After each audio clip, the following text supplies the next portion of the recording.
This podcast is sponsored by BetterHelp to provide you with access to the largest online therapy service in the world. And it can all be done from the comfort of your own home, from a phone, tablet or laptop. No commute, cutting down travel costs, and most importantly, it's affordable. With over 1,000 therapists in the UK, BetterHelp can provide access to mental health professionals with a wide variety of expertise in mental health. If you need someone to talk to and you're thinking of giving therapy a go, BetterHelp is a great option. And being a listener of the podcast, you get 10% off. That's 10% off your first month at betterhelp.com/lifeinfilm. That's betterhelp.com/lifeinfilm. Welcome to A Life in Film. I'm Elliot James Langridge. I'm an actor, writer, and apparently a podcaster, and I love film. This is the podcast that we ask our guests from in front and behind the camera, how did they get their foot in the door? What was the key to unlocking their success? What's their story? Previous guests include Toby Jones, Sam Clement, Natalie Emmanuel, Andrea Riseborough, and Tony Curran, to name a few. Welcome to a Boiling Point special episode. I got the chance to talk to the creators of the show, one of the writers, the producers, and the director. We got to chat to the cast, hear their stories, and not only that, their most embarrassing moments. It's a life in film. It's a life in film. It's a life in film. It's a life in film. It's a life in film. It's a life in film. It's a life in film. It's a life in film.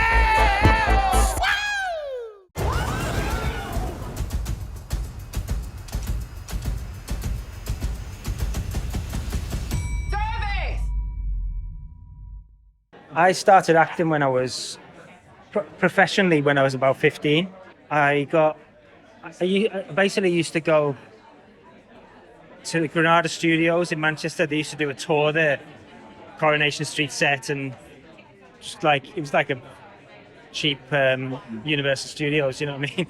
They used to do a tour there, so I went there once and fell in love. Like I was like, wow, this is magical. And I'd been to Universal Studios as a kid, and just the whole magic of like that world just really like stuck with me, you know.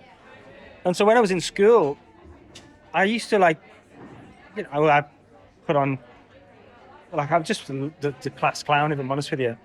And so people used to say, oh, you should be on stage, you should be in this. And then my cousin used to have a camcorder, his dad had a camcorder. We used to make little films with it, you know what I mean? He used to let us have it and we'd make like animations, and then I would like subconsciously direct him, playing the police officer and all that kind of stuff. And so we make these little films, and then I got signed to an agent when I was 15. I did this thing in St George's Hall in Liverpool, which is like a Gilbert Sullivan thing, and I played a little part in that. And an agency came and watched it, and they sort of were taking some people on, and they asked me if I'd like to join. So I jumped at the opportunity, and then I got some auditions for like Brookside and things like that, and you know, and then I got an audition for the BBC film. Anyway, I got the part in that, moved me to London, and I did that for 2 years, and that's where I sort of learnt my craft in a way. I mean, I say learnt my craft. I was just fucking about, to be honest, because I didn't have a clue what I was doing. But you know, I think being scared every day helped me, because I think I'm someone who likes to push myself, you know what I mean, and jump into the fire, so to speak. But and then I just got sort of work off the back of it. You know, I'd go to auditions and I'd get the parts, and I ended up doing a show called Band of Brothers, which was straight after Dream Team, and then did that for a year, and then went off to Australia to do a movie. And then, to be honest with you, then my career started to do a bit of a nosedive, because I sort of fell into the wrong crowds, and I was drinking a lot, and you know, and I sort of I wasn't going to the auditions, I wasn't turning up, or I'd turn up and I wouldn't know the lines, and I sort of got a bit complacent in terms of like, and a bit what's the word, a bit too big for me boots, really, you know. Why do you think that was? Was it because, I mean, doing something like Band of Brothers, obviously it's a show that you think, fucking hell, everyone in this is Yeah. Is it kind of that thing of like, oh, this is it now? Like, That was it. That was exactly it. Yeah, because I thought I could go into an audition, and every audition I went into, I'd usually get the job. And you know, I just became a bit of a dickhead, really, to be honest with you. And like, I thought I was better than what I was, and I wasn't putting the work in and the effort in, you know. And I'd sort of like, and then I decided to go and do a course on the Meisner technique because I thought I need to home in craft here and sort of, because I've never learned how to act. So I did that, and then while I was not getting the jobs, I needed to make some money, so I started working in kitchens. I became, after I did that for 12 years, became a head chef, and sort of, I'd always like had like a burning desire to direct. I think it was a subconscious thing. I think it wasn't like, oh, I'm going to be a director one day, because for me, directors were these like, you know, super educated like people who knew everything there was to know about directing and films and all that kind of stuff. Whereas I was just some kid from Huyton, Liverpool, who was like winging it. And then my mum passed away quite suddenly 7 years ago, and I've been sober for a year, thinking about like, oh, maybe I want to try directing one day. And, you know, I was like clear head, and I was like, yeah, I'll give it a go one day maybe. Let me think about going to film school. And I spoke to my mate and just said, like, you know, what do you know, recommend any good film schools? He's a producer, Bart, who produced. Oh yeah, Jack's Yeah. And he was like, mate, why do you want to go to film school? You know what? You've been on sets most of your adult life. Why do you want to do that? I was like, yeah, that's a good point. And then my mum passed away, and it was like everything changed. Everything changed. It was just like, fuck it, I'm gonna go for it. What's the worst that can happen? So I just made a short film and got the funding. We crowdfunded. Got $5,000 for it, and I made this short. Went to festivals with it. Did it all ourselves, you know. And then off the back of that, I'd sort of always I'd had an idea about my life as a chef and what I'd gone through and my addictions and all that kind of stuff. And that must have taken up a lot of time as well. It's not like, you know, that's like a full-time job. oh, that was my full-time job. That was, you'd actually transferred over to doing that. I had, but like again, subconsciously, it wasn't like I didn't sort of go, I'm quitting acting, I'm going to go and become a chef. I just sort of fell into it, and I was still getting auditions every now and again. A lot of commercial stuff, you know what I mean? But I was always like, oh, I can't make it. I'm on shift. I can't get out of it, you know what I mean? Because that was what was earning me money. Yeah. And I was also quite passionate about it. I was very passionate about it, actually, about chefing. Hence why I became a head chef. And so then I was like, my acting career is fucked. I'm not going to be able to go back into it now. When I got sober, I was like, I'm ready. I'm back. I'm all good now. But I'd burned too many bridges, and I was also too far down the line in terms of like, there's loads of new casting directors now. You know, people didn't really want to know. Was that a hard thing to kind of come to terms with? Yeah. Like, oh shit, this is. It was a reality check. What sort of, just because I'm an actor. Yeah. I'm kind of like, I get it. What kind of age were you around that point where you were like, oh, I kind of need to start again, or I need to try a different route? I was late 30s. I'm 43 now, so I was like maybe 36, mid to late 30s. Very recent. Yeah. Oh, wow. And you know, I was sort of like toying with the idea of directing something, and then like I say, that incident with my mum happened, and it was like, fuck it, I'm gonna go full in now. And you know what? I made a short film. Loved the experience. I was like, this is it. And without sounding cheesy as fuck, it was like, it felt like I was. It felt comfortable and not easy, but it kind of did feel easy as well. It was like, oh, okay, I know exactly what I'm doing. And if I don't know what I'm doing, I'll just ask the question.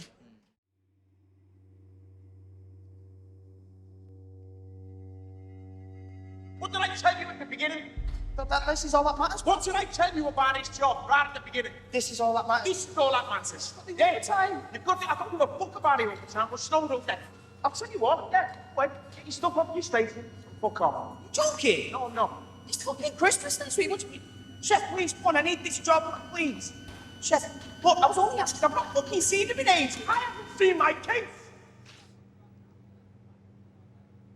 What are you waiting on? Which one are you waiting on? Just play the fucking game with you.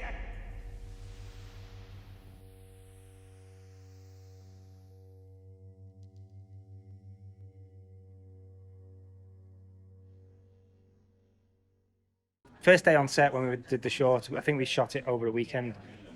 First day on set was, we were having a break, lunch break, and I remember going over to the actors and being like, trying to hang out with the actors. And when I walked over, they were all like a bit like funny, not funny about it, but it was like, oh, the director's over.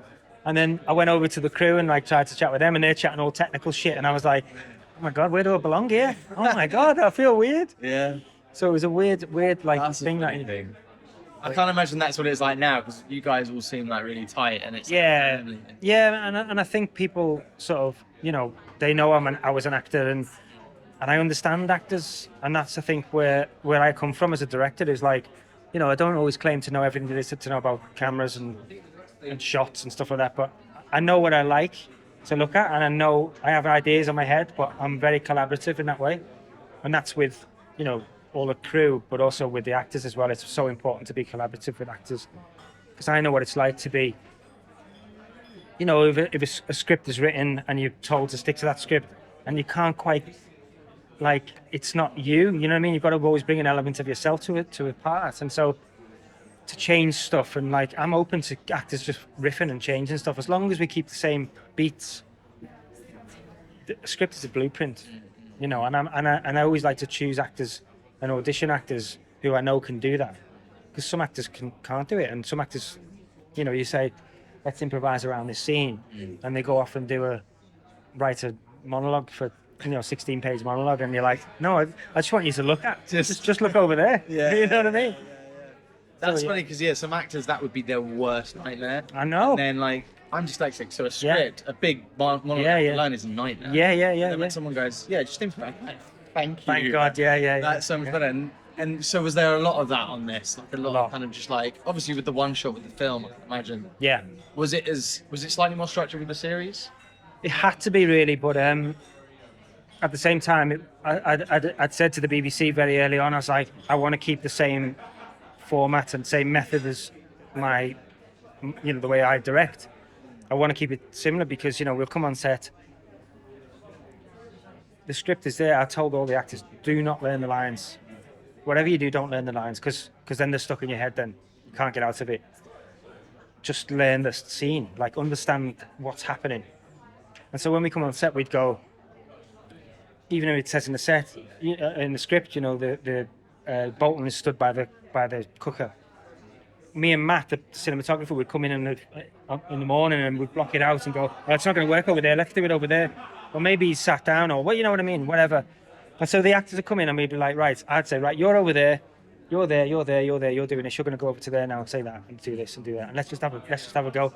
And once we were all comfortable with it, we would rehearse it, and I'm doing inverted commas here because I'd like to shoot the rehearsals, because a lot of the time actors are so relaxed in rehearsals, and they're not, you know, getting that uptight when it's like, okay, turn over, roll camera, you know, sound speed, blah, blah, blah, blah, blah, and it's all heavy, like loud, and it's like, and action. It goes silent. And then everyone's like panicking, and you can see the tension, you know. So I like to shoot the rehearsals, and you know, I also like to just keep the cameras rolling, and I say to the actors, look, if I don't call cut, just keep going, and we might get some gold, you know. But it was important to have actors who could adapt to that, you know what I mean, and that comes in the audition process. I like to work extensively in the auditions, and I don't like, you know, if actors come in with a script and they've learnt it, I'll say, all right, throw that away. I might do a version to the script, and I'll be like, get rid of that, because you see actors come in with scripts in their hands, which is fine. I mean, look, I used to do that. And like, some casting directors are like, oh, they must be off book. But like, if you're getting the script the day before, which is a lot of the time you are nowadays, you know, but that becomes a crutch, and you're guaranteed to look at it. So I always say, throw it away, don't even look at it, and just remember what's going on in the scene, and also listen. I'd always have another actor in the auditions, because and I would always brief the actors, the other actor before. Yeah, that makes a huge difference. You know what I mean? Yeah. Because casting directors, they're reading it off the page. Some casting directors are great, Some of them are not. but some of them are not. Yes. Yeah. But, We've all been there. Yeah. But it's almost distracting. You're like, Yeah, totally. what's And happening? if you're meant to cry in a scene or something, and they're just like, what's wrong with you? You know what I mean? You're like, Yeah. But my mate Robbie O'Neill, who was in the film actually, we got him in to read all the off lines and stuff, and I brief him before and I say, right, at any particular moment you want, just choose. I just want you to fucking scream at them in the face, just out of nowhere. Let's see what happens, you know what I mean? Yeah. And so a lot of actors would be like, whoa, sorry, I wasn't expecting that. Can we go again? I'd be like, no, that was it. That was the moment. You know, because in life, you don't know what's coming next. No. You know, I might get up and throw this table over the thing, and you, It'll all be and it'll all be on tape. But you know what I mean? It's like, you can't predict what's going to happen in the future. So I like actors to be present in the moment. Well, that's the thing with I almost like when I heard that you were doing a series, I was like, I don't fuck it up, man, because I love the film. I love the film. And it's that natural, it's so natural. Yeah. And I'm sure that's partially because it was like, 4 takes overnight and it was like all in one go. Yeah. But I was so happy to watch the first episode and see it was like the same vibe exactly. Oh, good. And the tension. I was watching with my girlfriend and she was like, I can't. The moment he takes the sauce out. And she's like, I can't. She hasn't seen the end of the episode yet. Well, I good. was like, you need to watch it. Yeah. Amazing. But I love that it's got that same vibe and everything feels so natural and all the performances it feels like you're a fly on the wall. Yeah. Which I'm sure is what. I'm so glad you said that, because it was a nerve-wracking. The BBC approached me and said, "Would you be interested in doing a TV series?" Which doesn't happen, That's very amazing, often. Yeah. And so you jump at those opportunities, and it was like, I said, "Yeah, I'd love to." Yeah, and then you sort of go away and go, "Fuck, Got to do are we it going to now. do this?" Yeah.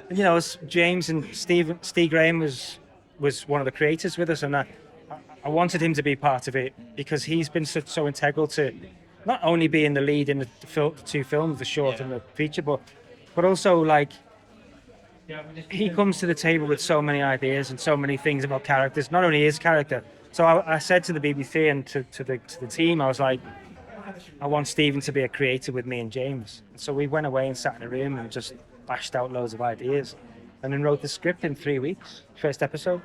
And then we sent it in and we were greenlit straight away off the back of it. And then they were like, can you start prepping 3 months? Because then we want to get the show out at this time. And we were like, yeah, of course we can, yeah. And we just went away again. I was like, shit. So the whole journey's been mad. Because I've been in touch with your representation and Yeah. they were like, oh yeah, he's prepping for this, blah, blah, blah. And then time goes by, but I Yeah. was like, fuck, that was quick, they've shot it, and now it's done. But yeah, I'm really looking forward to seeing the rest of it, man. Thanks, man. I really enjoyed the first episode, but thank you so much. Thank It's a real you, mate. pleasure. Yeah, it really And is, Your yeah. story is wicked, man. Thank you, mate. That is gives me hope as well as an actor. Yeah, and yeah, a yeah. writer and everything else. So I mean, you're in charge of your own destiny. You've got to just take it by the horns and just go with it. Because, in this industry, nobody will help you. You got to, and I do a lot of talks. I do a lot of workshops with actors because I think it's important to meet actors all the time. You know what I mean? Because for me, I like go and watch plays and films, and I like to talk to actors. I like to have general meetings with actors because it's important to not only, you've got to constantly be sharpening your tools, I think. Because if you're not, athletes train every day. Actors should be doing the same. Do something. Even if it's just watching something, reading something, you're still gathering that information, you know what I mean? Watch other actors, copy them, you know what I mean? Everyone's copying each other.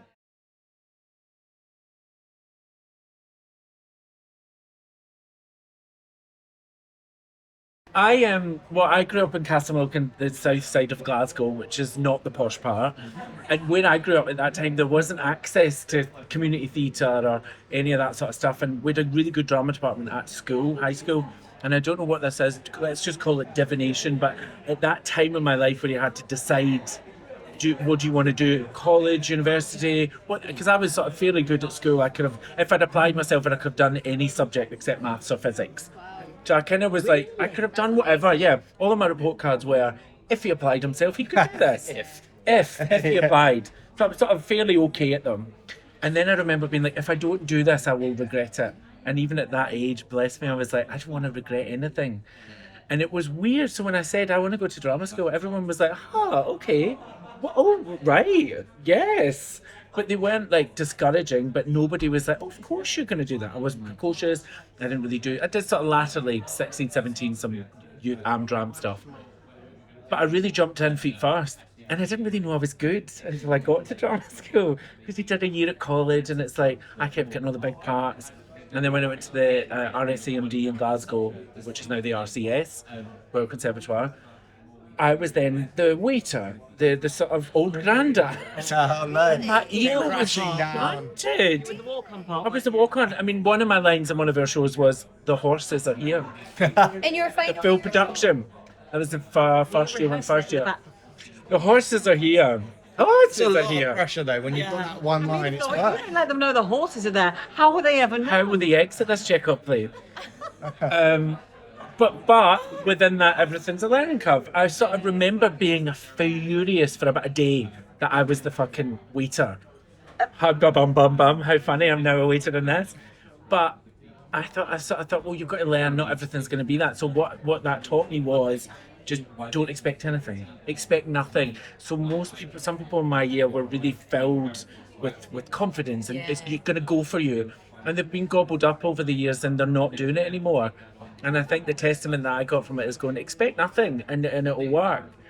And it really has something I've lived by. I don't expect anything from this industry, but work hard. My talent is mine and I'm very appreciative of it. I know how to harness it now.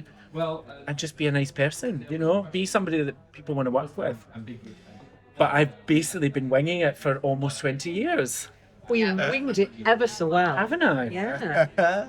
I feel like that's the best way to do it though. No expectations, you're like... And also when I come from in Scotland at that time, I didn't have access. I didn't have any of that. Back home, did they do that thing like, because when you're from a village or something, when you're from, oh, you've not seen you on the telly yet. Oh, Have you been on the telly yet? Yeah. And were you on the telly? Have you been on the telly yet? Well, I started working, I did a TV show in Scotland called River City, which is like our Scottish EastEnders. So I was famous in Scotland from the age of 25. Oh, okay. I'm quite famous in Scotland on a regional level. Very big because you've done River City and then there's Outlander. Yeah, I've done that, yeah. So regionally famous for a long time. I'm now ready to go national. And then international.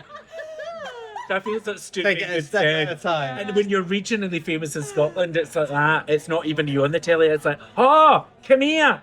Get in here. Oh my God. The people that you'd rather avoid in life are drawn to you because of River City. Yes. Yeah. Not all bad at all. But yeah, mad. It's lovely. I never knew any of this. See, this is nice, we can share. It'd be good to have you. So we just stayed there for years. I was on that show for 8 years. I bought a house, I travelled the world, I learned how to drive.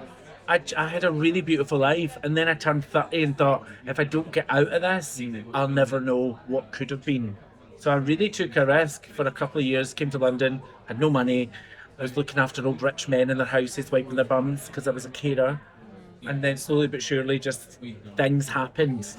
Boiling Point came in to my life. Northwater first is where I met Stephen Graham, Hannah's man. And he brought a whole load of us from Northwater to Boiling Point, and the rest is history. Yeah, it seems to be a really nice family where a lot of really people is. who have worked together before. Yeah. It's like, especially like talking to the producers and stuff, I'm like, hang on a minute, you were in Band of Brothers 20 years ago. Yeah. It's like kind of crazy. So now you're part of the family. I mean, delighted When you're to be in. here. You're in. I'm the loopy uncle that they're a bit like, don't feed him too much wine or he'll kick out. Stay for one night at Christmas. Stays for one night at Christmas. Yeah. Gets put to bed early. That's amazing because that whole thing, like for our audience, there's a lot of actors that are trying to figure out how to do it. How to get Yeah. So to hear everyone's story and it be so different. And I suppose the thing to lunge that on in terms of learning experience is the part that I had in the Northwater. It was called Webster. I was in all 4 episodes. I was on the boat in the Arctic. I only really speak in episode 4. So it was a glorified essay, essentially. But because obviously we had to go and be part of the experience, we were all in it. But most actors would have said no to a role that small. And had I said no to that, I wouldn't be here now. So don't discount small opportunities, Say yes to things, even if you think you shouldn't. Yeah, if I'd said no to that, I wouldn't be here today. So say yes to the small parts. Because It's experience as well. Yeah. Everything you do gives you experience moving forward. Don't think you're above anything or below anything. Yeah. You need to accept everything. I was delighted. I was wiping old men's bums in Chelsea when after work come along. To go and watch polar bears. Delighted and to be there. Arctic. I can't believe Stephen McMillan was telling me some of the stories about there'd be times where your crew apparently would be like, all right, maybe all of us get just yeah. get on the boat Yeah. and see a flop And then Stephen's sending me videos of him jumping in the water. I saw that on your Instagram. I couldn't believe it. Yes, I can get Job! That's lovely! I'm alive! Fucking hell!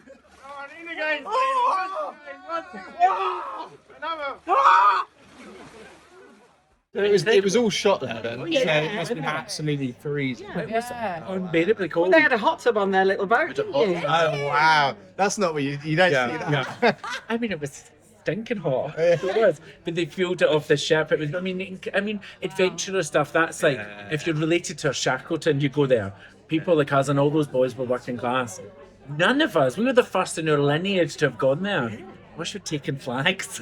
You recreated the scene, one of the famous pictures, didn't you, from Shackleton? Yeah, we did. When they played football on Yeah, the ice, and yeah. you guys all created that specific Yeah, we image. did. Yeah, a total job of a lifetime for sure. But yeah, ultimately, just say yes to things because you never know where they'll take you. And again, something you thought, oh, maybe the part's too small, but actually, I didn't give a hell because I was wiping bums in Chelsea, but ordinarily, I know other actors had said no to that, or a part like that in that production had said no.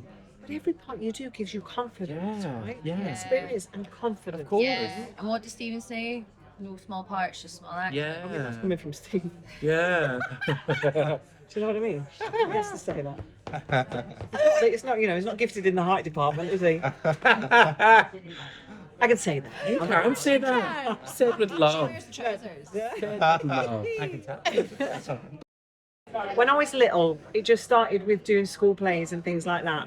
But instead of just having the one role in the school play, I would have like 5 roles in the school. So everyone would be portioned out their roles in the play, and then Sarah would not want to do it anymore. So it'd be like, I'll do it. And then Bobby didn't want to walk out. It's okay, I'll do it. So in the end, I was doing a one-woman show in primary school. Do you know what I mean? I was the star and Jesus at one point. That's how it turned out. Yeah, everything. And I just used to get, embarrassingly, my mum used to get all the other parents just coming up at primary school going, oh, she's ever so good, isn't she good? Oh, couldn't take my eyes. And really like applauding when I came on stage and stuff. And their own child's just sat in the background crying. And there's me doing a one-woman show. And I think it was just there. The fire was lit in my belly there from a very, very young age. Do you remember feeling that? Yeah, loved it.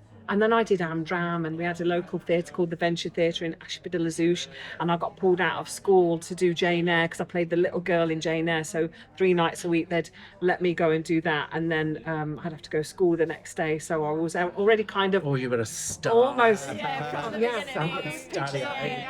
It's just the one that's like, she was a star. Starry eye.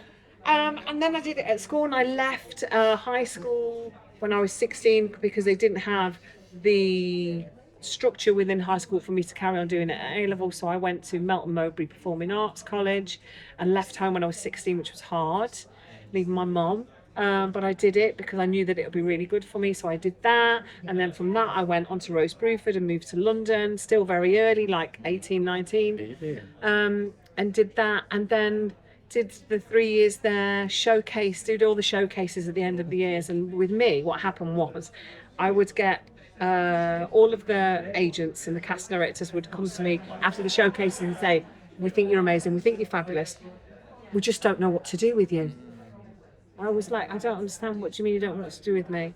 Because I was 19, but like they saw me playing older already at the age of 19, and they were all saying to me, you won't work till you're 40. The parts won't be there till you're 40, till you're at 40. Shit, That's such a bizarre thing. Heartbreaking. Devastating. Which is from little girl who was being donkey and Jesus I and was the genius. stars. Do you not know that I was, Star and all Jesus. the 3 keys in the play? Yeah. So yeah, that was heartbreaking for me. And then real life took over, and I had to get a real job. Not real job, let's not say that. I had to get a paying job that was reliable. What job was it? I used to work, oh my God, I've had that many jobs. Have you? I've had paint factory, cheese factory, soap factory, a lot of factories. Love Yeah, I seem to gravitate towards that lifestyle. That life. Yeah, that's what it is. Moira! That's what it is. Sandwiches at the day. Gossip, isn't You're it? basically in a Victoria Woods. And that's exactly what it is. That's exactly what It's it the is. clocking in and clocking Yeah. out kind of thing. Loved it. And I did that for many, many years. What was the worst job? I'm intrigued because I'm Stilton cheese. myself, and Stilton cheese. the jobs are. Stilton cheese Was it factory. the smell? I thought you said Jesus then. I was like, when you were playing, I was like, that was great. Bad job. Cheese factory. Cheese factory was the worst factory out of all of them. Because of the smell. Yeah, because of the smell. And because you sweated a lot, because you had to wear so many different things, and the bonnet and the pores. everything, yeah. What's your worst job? The worst one, by a long way actually, was I had a job and I only had it for 3 days because I couldn't stick it. Was cleaning out porta cabins the builders had used, and it would just be the worst. I'm not even going to describe what was in there, but it was like I'd be there with a hose trying to mop that, and it was like I did it for 3 days, and I was like, This tell me they weren't using the loo and they were using the cabin at times. That's what you're telling me, isn't it? I can see it in your eyes. There were certain things. I can see the scars. You still see the reflection of it. Tear falling down Oh, the face. man, it was rough. I did 3 days and I was like, this isn't worth. Isn't it funny No, the amount of jobs out there? You sort of go, this is a thing. This is what you're paying people to do. This. Yeah. Wiping old men's bums in Chelsea. So was that your worst, or was that? No, because so I did care work since I was 19, so I've sort of it's been interwoven. Because I made that become quite career. nice. It can be, and I say that to be flippant. Like you're more than wiping their bums. It's a privilege to wipe someone's bum who's incapacitated in a care setting, nothing else. But yeah, it's a care. It's the care aspect of it. Yeah. And I've always just done it. Always done it. It's serving pints is my idea of hell. I'd rather help an old person have their dinner and get to bed safely than serve pints. That's because you've got a kind heart. I've got a kind heart. Do you have a worst job? Worst job. I really didn't like working in retail. I really didn't like that. I worked in a chicken shop. You don't suffer fools gladly though, do you, Zupa? So I can't imagine somebody bringing something back and just being quite rude to you would go down very well. No, it didn't, and that's probably why I didn't work there for very long.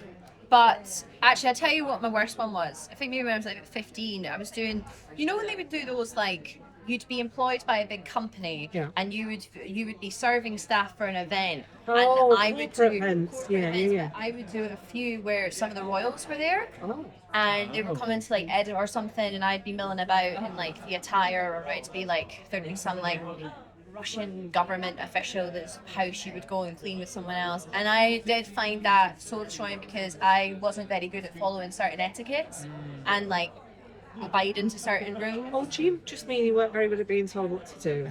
That's what it is, isn't it? I mean, a wee bit. I'm not very good with authorities, what she's trying to say. No, you should never tell me what to do.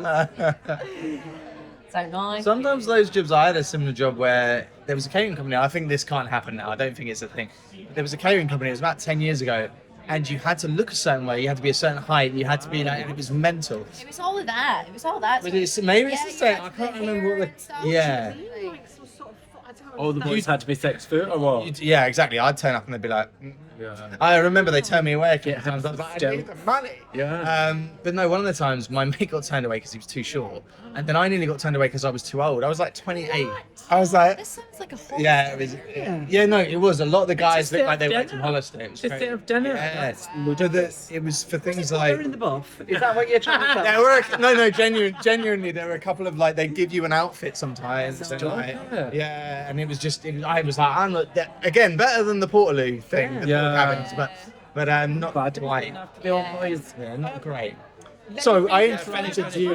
We went right on a Yeah, Transit Queen. So Stephen's career started taking off.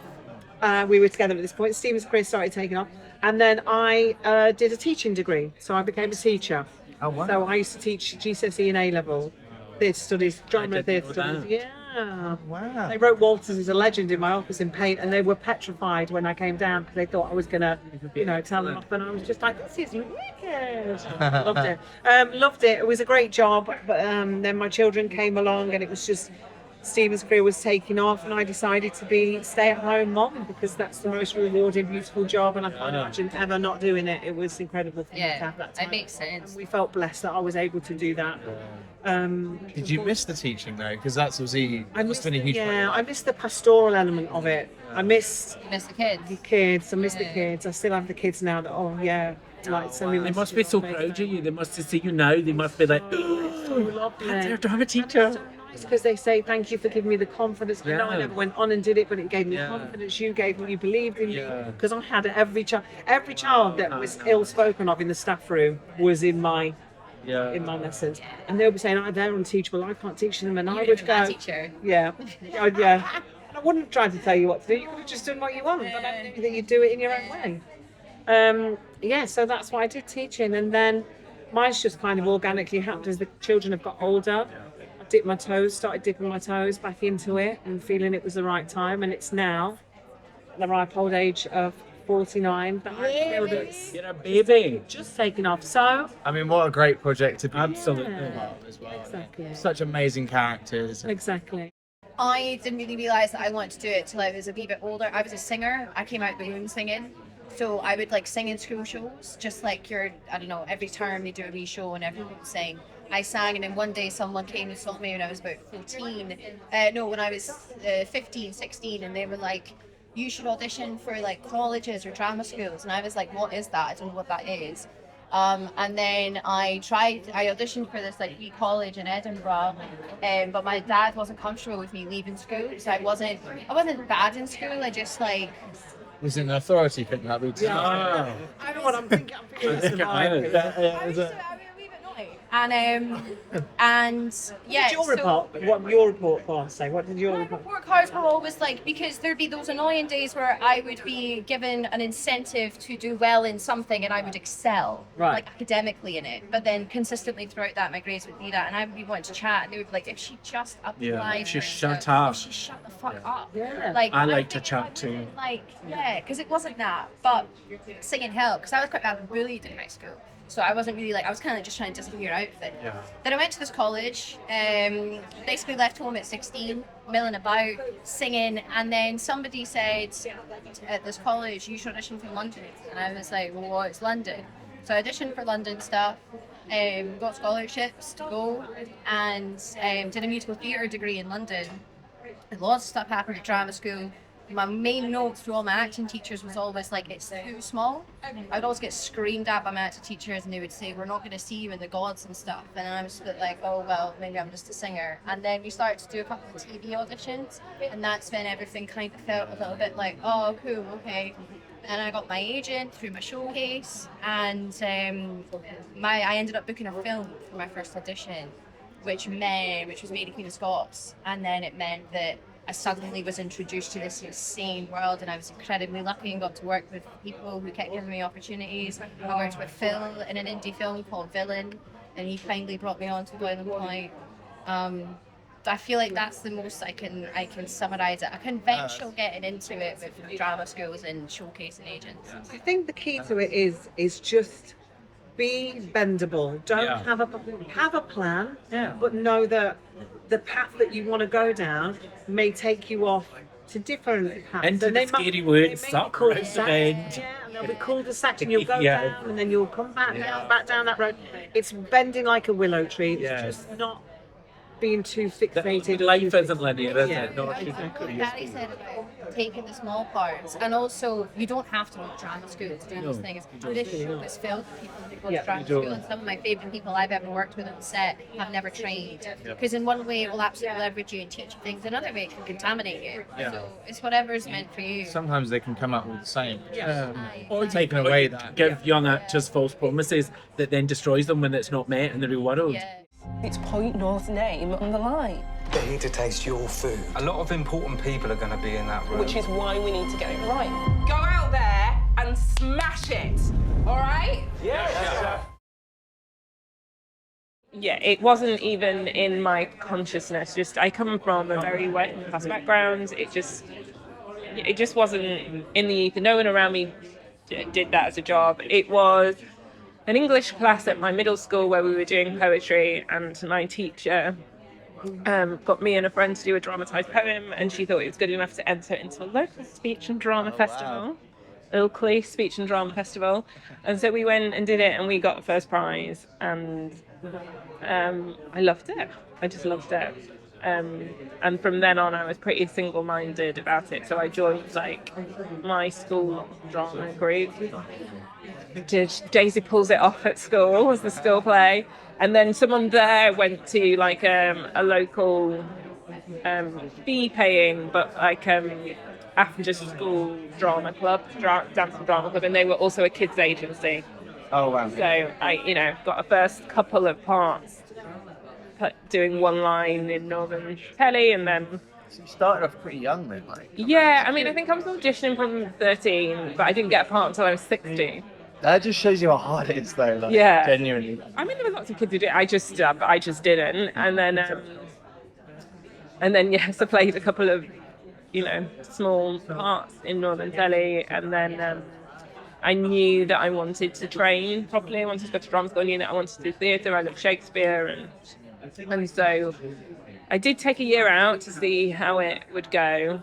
I got sort of like a northern adult agent, but the range of what I was getting asked to audition for and what was available was very, very narrow as a young mixed race northern girl. It was teenage prostitutes and drug addicted single mums and like very uninspiring casting. Has it felt like it's hopefully changed since? Going to drama school definitely opened doors, but I do remember there was still like look,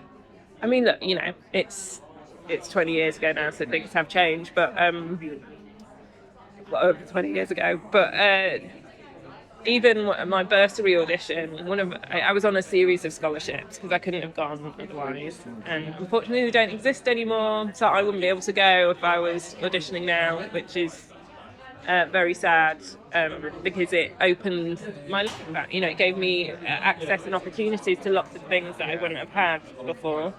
But I remember them saying to me, "Oh, you'll do telly," and I was furious because I really wanted to go and do Shakespeare, like wanted to do theatre. But they just saw working class northern mixed race girl and thought, "Oh, she's urban, she'll do telly." But I have. Because drama school was great for me. Even that process, I ran into snobbery in that process, but luckily I went to one and it was great for me, and I got a really good agent when I left, and and because you're doing theatre there all the time and all the agents and casting directors come and see you do theatre, it just opened up the world, and I learned how to speak in an RP accent, so they didn't necessarily know I was northern, and so they kind of Then you have to do that. then you know. I don't know what it's like now, but then people just, I don't know.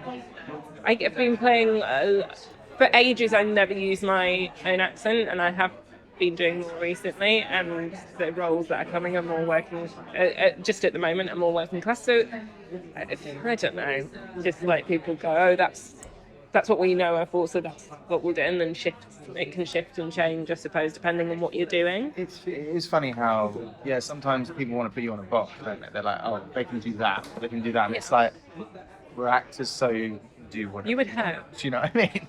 I guess there's so many of us that it becomes a kind of, But what I am really proud of is I have had quite a lot of range, the kind of projects I've done and the parts I've played and social backgrounds I've been from, so I feel proud of that. I need you to remember what we're doing here, what we've started. New boy, you keep your ears open. Anyone needs anything, you get in there, yeah? Yes, sir. Right, check on table 8, 1 scout, 2 cod, 1 pour. Keep pushing forward and let's do what we do. Yes, come on. Check on. I know exactly where it came from. It came from a place of trying to find significance as a kid. I was an extremely shy child, and there was a boy in my class that was a child actor, and he got so much attention at school, and I'm like, okay, he's got blonde hair and blue eyes. I can't have that, but what can I have that he does? And he was an actor, and he was on commercials, and he was doing bits here and there. He got all this attention, and so I think it came from a place of significance, because I wanted that significance. I went home to my parents and I said, I want to be an actor, and they were like, but you don't even talk to anyone. and nevertheless they phoned around local drama schools. One of them said, tell Ray to come down on a Sunday. It was like a weekend thing. I went down. It was excruciating because it was full of extrovert kids. Oh God! But and I'm like this shy kid in the corner, but I stuck it out.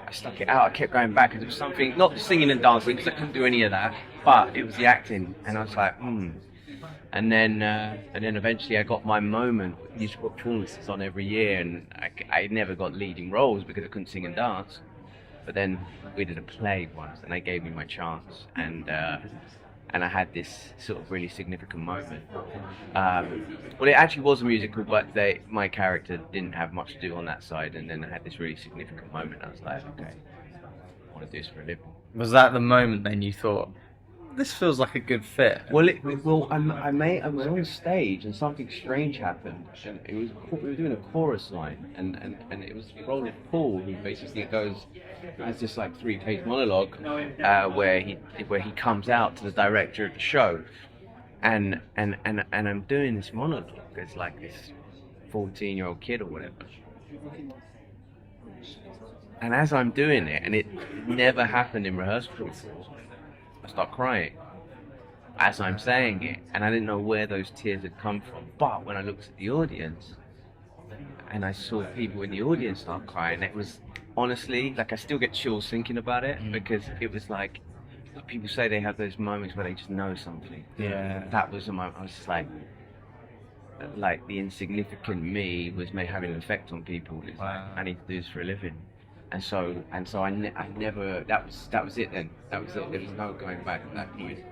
Amazing. Yeah. So did you, I mean, from that point on, what was the next step to kind of, because a lot of our listeners are actors and people in the industry are trying to get that next step.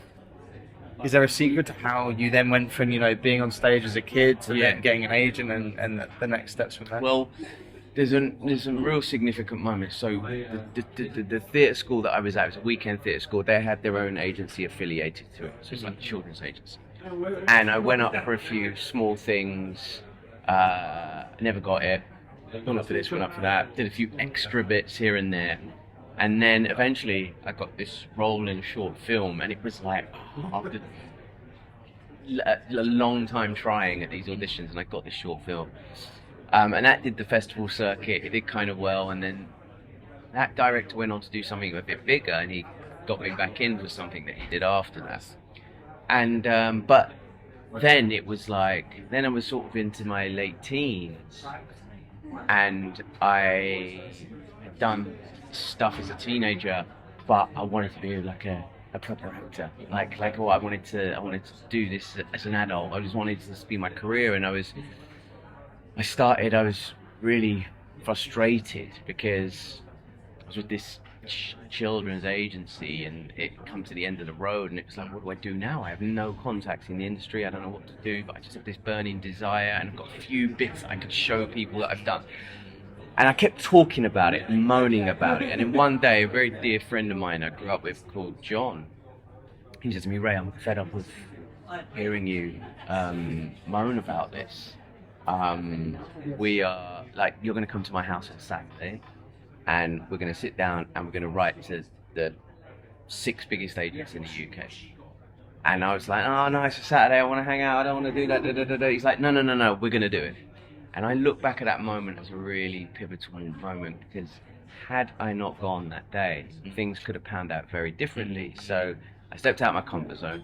I went to his house on the Saturday, and we sat there, and it was before you could email everyone, like you'd have to write letters.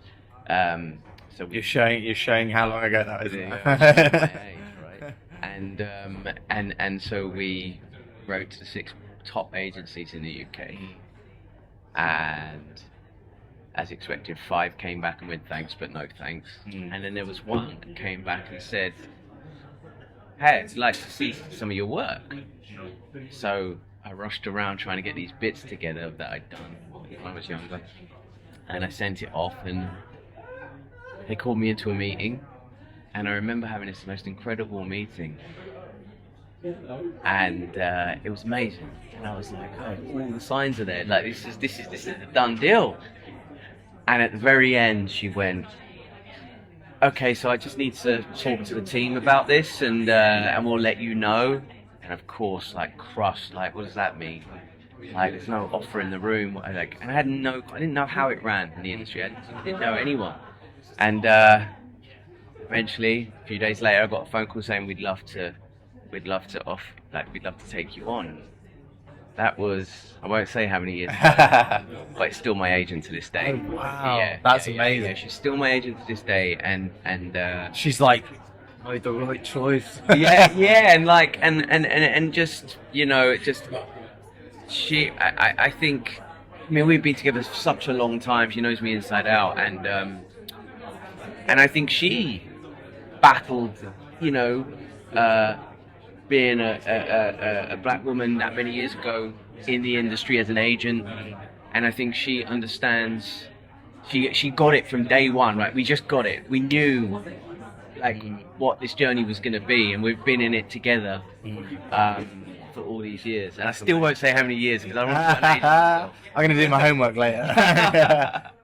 Andy, what are you doing? I think you should talk to Carly. I want to talk to her for. No, I mean, don't forget, you all used to work for me. You know, I've seen you playing happy families. Maybe if it wasn't for her, I'd still have my own fucking restaurant. So when I was younger, me and my cousins used to put like shows on at Christmas, and we'd have like upside down paddling pools, like Jesus Manger, doing the nativity, whatever. So I was always doing shows, and I told my mum that I wanted to be on telly when I was 3. So it's really exciting to be doing it now. Yeah. But yeah, I had a really great drama teacher who worked with the television workshop, and during school he he told me to go to drama school, and I had no idea what that was really. So it's like when I turned up to drama school, it was like really like Billy Elliot walking into the Royal Ballet, you know, like, you know, what was going on, because I'd never really had that theatrical family background, know anyone that did it, no one from where I was from that I knew of acted, and I always wanted to be on telly. I remember having this little silver bush telly, and I'd have the volume really low, and I'd be watching like 2 pints of lager and a packet of crisps. I remember. Yeah, loved it. You know, when I was supposed to be in bed. Yeah, and then so I went to drama school, and things really kicked off after there. But I know that I always wanted to do it, like always, because it's. Which from the youngest age you were like, that is. Yeah, like watching Grease. I remember watching Grease and being like obsessed with Danny and Sandy. You know, when I get married one day, that will be the theme of my wedding. It'll be like the fun fair at the end. That will be my wedding. No, is it? She's got like a cat suit on them. Yeah, 100%. That'd be me. Yeah. You need to pick up the pace. Johnny, clear the path. Would you like to be a chef or do you want to be a dishwasher? It's up to you. Take a breath. Fucking joking. Do me a favour. Stay to your side. Put on your big boy pants and let's get it done. Yes, do not right. To me. Survey! What comes to my cat smirking? I've been working on that venison for 24 hours. It's because some of us give a shit. How did it all begin for you? How did you begin acting? How did you get into it? I took it as like a kind of a joke lesson in 6th form. It was like a way to get out of like a real academic lesson. And then I remember doing Shadow of a Gunman by Sean O'Casey, and it was like, I think I just read it in my own accent. And I'm not going to do it now because I'll probably just put me on the spot now. And my teacher was like, "No, give your all to this right now. Start doing the accent." And I was like, oh, "Okay, there's a little bit more about this than what I first thought." But then after I started doing it for a few months, I just started thinking this is like the best thing. I wonder if you can make like an actual career out of it. And then I joined the Everyman's Youth Theatre just after leaving school. I was meant to do a film with Phil and Steve called Fizzy Days, which never got made. And then it's just weird, like 10 years later, it's come back around and we're all working together now. It's crazy. Now for a quick break. Are you a writer, director, actor, costume designer, perhaps makeup artist? Are you interested in camera? This is the place to share your journey. We want to hear from you. How did you start your career? Has it started yet? And perhaps, if you're feeling brave, share with us your most embarrassing film-related moment. So slip into our DMs at Life in Film Pod on Instagram. Check out the Patreon at patreon.com/lifeinfilm, where you'll get episodes early and uncut amongst other treats. And don't forget to follow us on Spotify and Apple Podcasts. If you enjoy this episode, please leave us a positive rating. Add us on Instagram, Twitter, TikTok at Life in Film Pod, and find our video episodes on YouTube by searching Elliot James Langridge Life in Film. Essentially, please like and subscribe everything. It makes a huge difference. Thank you. This podcast is sponsored by BetterHelp. Do you work in the film industry? Are you freelance? Or perhaps you have a 9 to 5? No matter what you do, mental health affects us all. I struggled early on in my career with the uncertainty of if and when I would ever work again, struggling to pay my bills, or simply with anxiety. Don't know about you, but being an actor, it's very important for me to maintain structure in the downtimes, and I found not only exercise, but talking to someone, for me, was a game changer. And so Life in Film has partnered with BetterHelp to provide you with access to the largest online therapy service in the world. And it can all be done from the comfort of your own home, from a phone, tablet or laptop. No commute, cutting down travel costs, and most importantly, it's affordable. With over 1,000 therapists in the UK, BetterHelp can provide access to mental health professionals with a wide variety of expertise in mental health. If you need someone to talk to and you're thinking of giving therapy a go, BetterHelp is a great option. And being a listener of the podcast, you get 10% off. That's 10% off your first month at betterhelp.com/lifeinfilm. That's betterhelp.com/lifeinfilm. And back to the show. I guess it was when I was a very young kid and people around me were saying to my mum, my late mum, that, yeah, this guy, he loved entertaining people. And it was like, I just did it, I just loved having fun, playing around, right? And then my mum tried to get me into this stage school, Jack Palmer's, where I used to live. And got in there, fortunately, thanks to her, and then I had to get pulled out because unfortunately that's when things changed for me. And for a period of time I was just sort of floating. But I think what really sealed the deal was like in that space I was thinking I need to do, like I know this is what I want to do. And funny enough, I met Phil and James in Manchester when I was at university, studying something completely unrelated. And that's actually when this came as a short film. And then Phil was like basically teaching me in the class, and James was writing scripts for this class. And then Phil called me, he was like, yo, I've got this idea for a short film, Stephen's going to be in it. Do you want to play Jake? And I was like, yeah. Let me talk to someone about it, you know what I mean? People got time. The next thing I know, like, it was just, yeah, wild. And I think being in that short really, like, cemented it for me. Like, it's just where the space where I felt free. And also I just felt very carefree.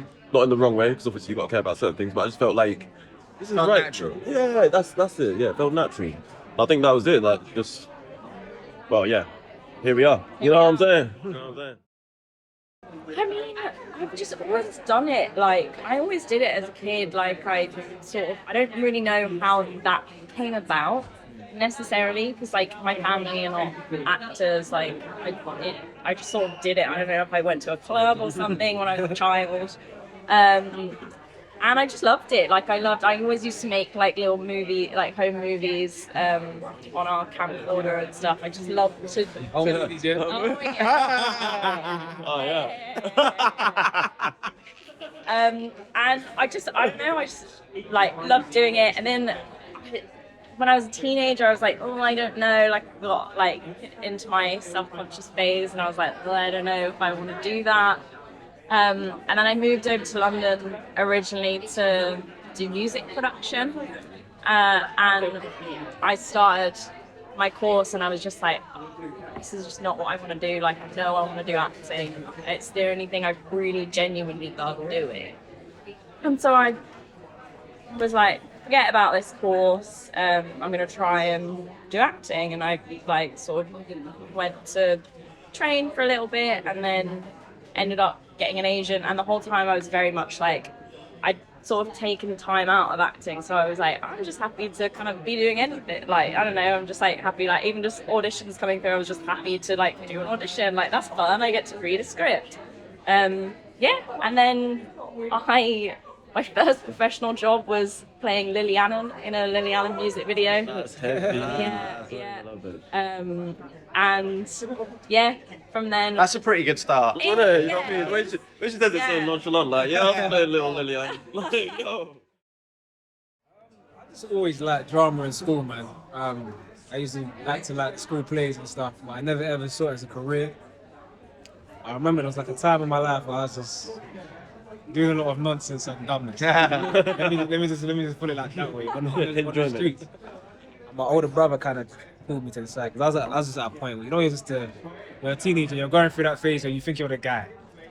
And my brother just pulled me to the side like, look man, you need to focus. Like, you need to think of what you like doing and try and make it into a career. So I kind of just thought, what do I like doing? And drama is the only subject that stood out to me.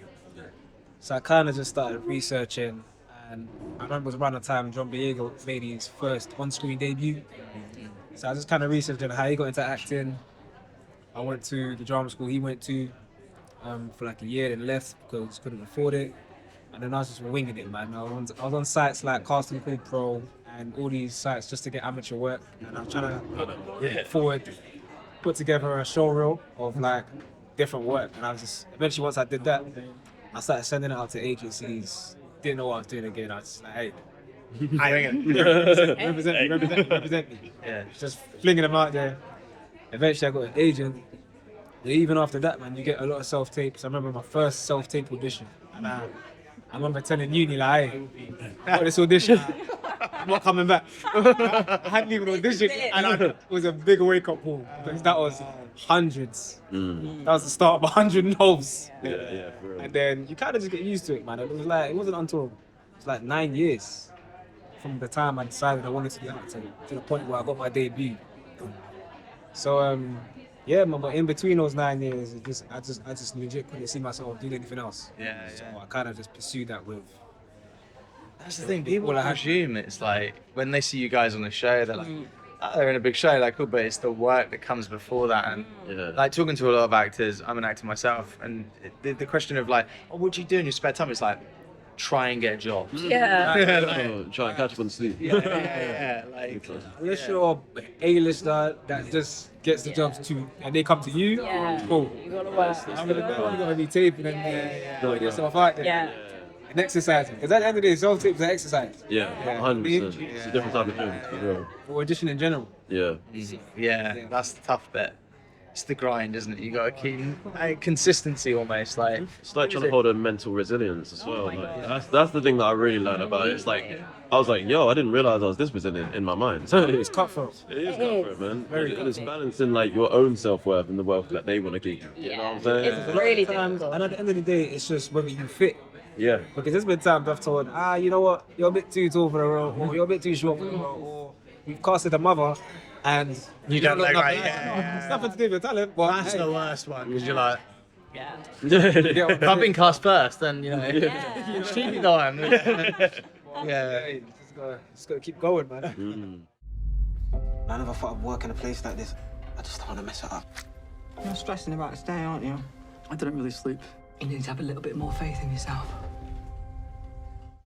Well, when I was at school, I was the kind of person in the year group that did the film stuff. So anytime there was a class assembly in front of the year group or like in front of the key stage, I guess, I would see that as an opportunity to go in and like make a video and use it as a chance to have a bit of an audience. And I really enjoyed doing that at school. And when it came to choosing universities, I really wasn't sure about what the best path would be, or if that was right for me, and so I ended up not applying to anywhere, and I had a very weird gap year where my friends all went off, and I was kind of left in Bracknell where I live, and doing kind of the hospitality stuff. I actually work front of house, so when it comes to Boiling Point, there are some links there. So that was where I did most of my hospitality work, and I decided in that year out. That I decided that I should go to university because at least then I would be with people similar minded and I might have an opportunity to make some stuff. Because in that time I tried to apply to even be like a sweeper at Pinewood or something. And anything just to get in there. Anything, just I wanted to see sets or anything, but I couldn't, there was no way, no one was hiring. And so I went down that path and I went to uni and I did film studies, which was a very useful course in terms of understanding film and like social issues and how those are put on film and stuff, but it wasn't a very practical course. And in my third year, I ended up, I was friends with somebody from my school where I was making little movies, who was doing his third year at the same uni, and he was doing a film there. So we actually wrote his third year film together, and that starred Phil Barantini, who is our director, and I don't know whether he's in here today, but he was an actor at that time. So we flew out to Sofia in Bulgaria and filmed it there because it was actually cheaper than filming it at a studio in the UK. And that was where I met Phil. And that was a really great experience for me because it was my first time really writing something, having it really actually made by proper people, real camera. And that also started my working relationship with Phil. And as Phil was transitioning into directing, I was also his kind of go-to person to write little scripts because I'd proved myself with that little short film. And at that point, if he needed to he was doing these acting workshops, and I would write those 3-page scripts that they would use in class. So when Boiling Point, the short film, came around, I was the person he asked to write with that, and we did that. And then since then, it's kind of been a weird snowball effect. But I always loved film, and so it's extremely exciting to be here.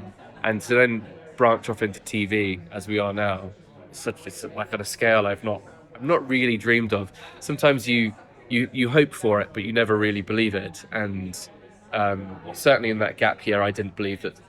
I wish I could go back and just sort of pat myself on the shoulder and It's gonna be okay. You're going to some good things are going to happen. But at that time, it felt like a very unachievable.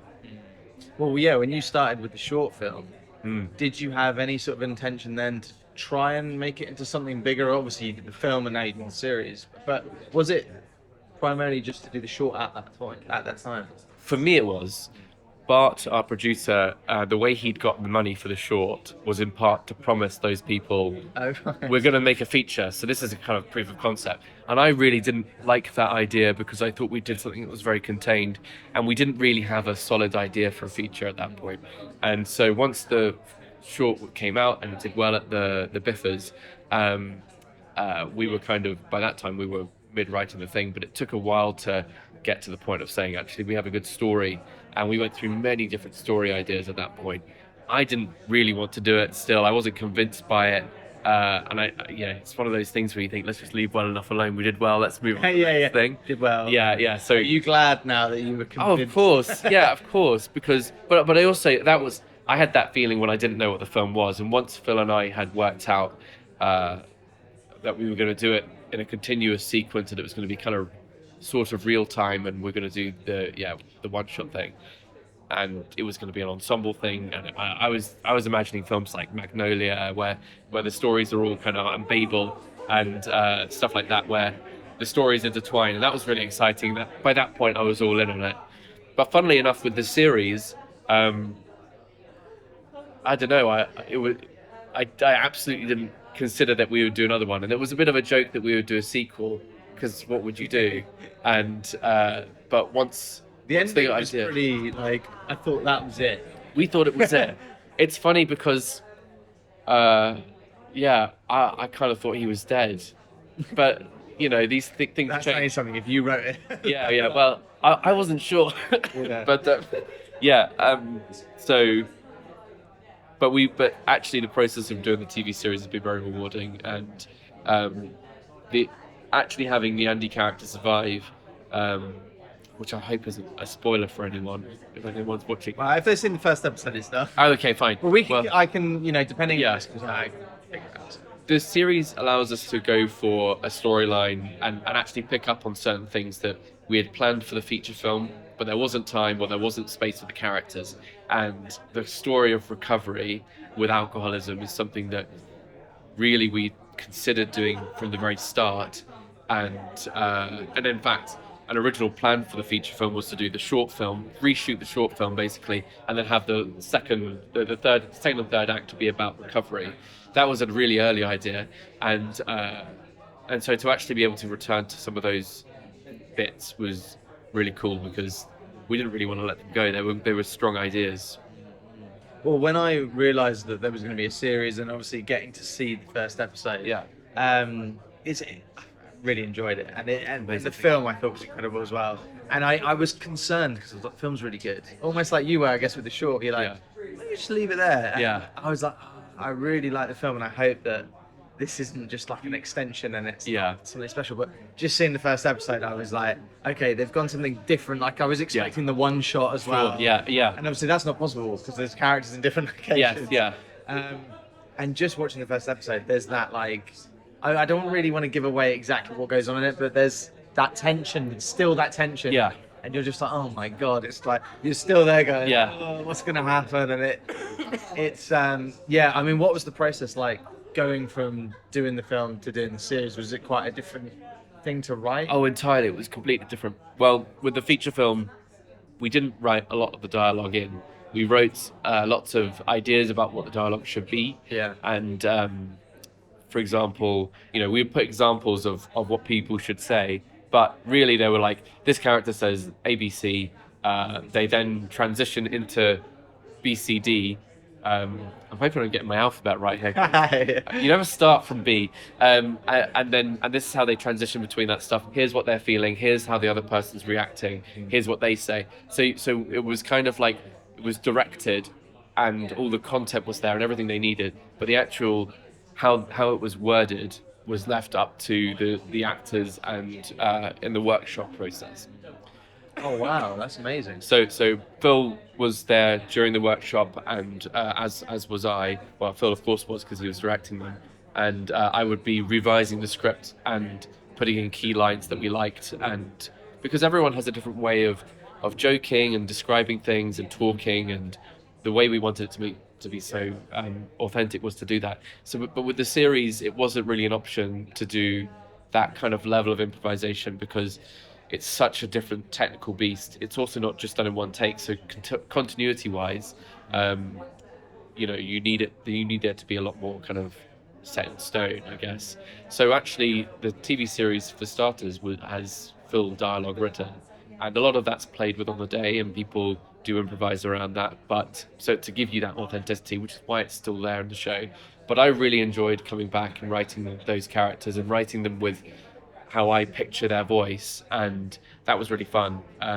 Particularly great character to write was Gary Lamont's character Dean, who I just really enjoyed writing. He's just such a fun character and the way he his humor style, and Gary improvised on top of that with so much brilliance and so much authenticity and everything for the character. So it was really different. I'm forgetting all of the question. Oh no, the question was just like the difference from jumping. Oh sure, yeah. From the film to the series. I know they're completely different styles. So when we pitched the series, or when we were looking at pitching the series, we did look at doing all the episodes in one take, but it felt like it really would be a gimmick in that case. So we thought we could keep the energy of the film, but do it with traditional cutting. Also, I think it being a series lended itself to having more peaks and troughs in terms of high tension and low tension.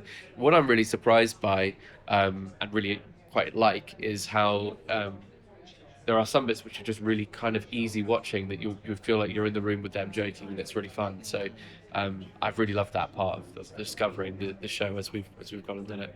I should also say very quickly, I worked with other writers on this one as well, so that was really fun, and doing a writer's room was really great, and they brought so much to it.